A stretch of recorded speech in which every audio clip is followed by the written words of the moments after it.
அந்த காமனம்பு என்னை சுட்டு பாவை நெஞ்சின் நாணம் சுட்டு மேகலையின் நூலறுக்கும் சேலை பொன்பூவே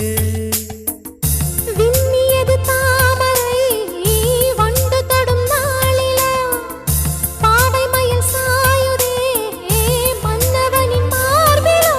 முத்தத்தாலே பெண்ணே சேலை நெய்வேன் கண்ணே